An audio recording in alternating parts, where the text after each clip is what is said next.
kids are going to be in the water very shortly, and that's why we really want to make sure. I mean, even if we're talking about a kiddie pool, they need to know the right skills to be safe when they're in the pool. And that's why we sent our expert, Darcy Strickland, out and about today to get some advice to pass along to you so your family can stay safe in pools and in any kind of water this summer, Darcy. JR, Andrea, I am only an expert because I'm standing next to my friend Jim Reiser, who is the true expert with the Swim Lessons University. We've already seen step one, and that's just to make sure you get your child familiar with the water and that they're trained by somebody like you. But is there any place really safe? Well, according to a national safety initiative called the Safer 3, no person, no child is safe when it comes to the water. What do you mean? Well, exactly. And what we have to ask as parents, what the Safer 3 wants every parent to ask is, where are my risks? If you are a parent of an infant or toddler, then you need to look at your bathtub. Make sure that you don't leave your child alone in the bathtub. You need to look at even buckets of water. Infants have to drown in buckets of water.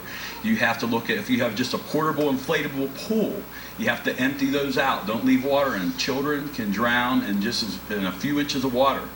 So those are your risks. And you look at what strategies, parents have to ask, what strategies can I implement to reduce those risks? We can't ever eliminate the risk, but we can reduce them. Now, if you're visiting a pool, you have to look at where are my risks here at the pool? If you're at a residential pool, is it surrounded by a four-sided fence? Is there a supervision?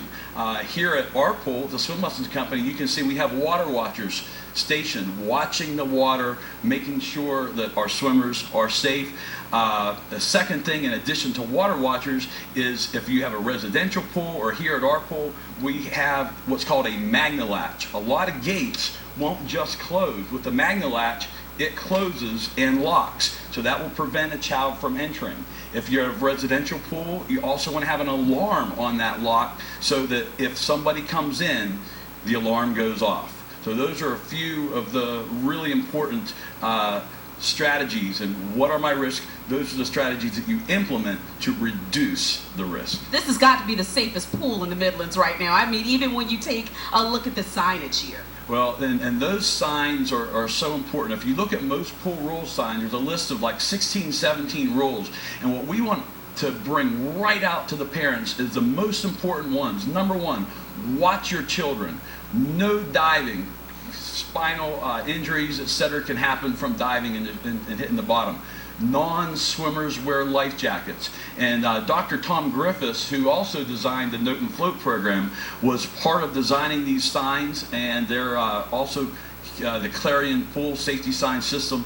But we use those to bring out these dangers and keep them forefront, keep them in front of the parents so they're always reminded to watch their children. 70% of all drownings happen while the child is in the care of one or both parents. 75% of drownings occur when the child has been missing for less than 5 minutes. As parents, do we overestimate our kids' skill level when it comes to swimming? I think that's very natural.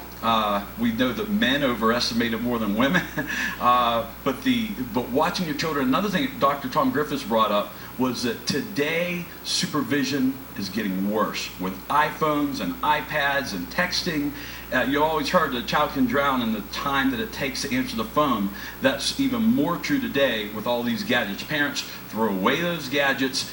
Watch your children no matter how well they can swim. So what do we do next? What do we do next? Next, why don't we talk about some of the benchmark skills that every child should learn? All right, there you have it, Andrea and JR, the benchmark skills, and we're going to actually be using my very own children who have been swimming with Jim for just a few weeks, so we'll see how far their progress is. Such important advice today. Thank you so much, Darcy. I mean, think about that. How often you see parents sitting down like this when their kids are right there not paying attention. We have more advice to follow, too. Yes. All right. Stay with us. More Friends up next.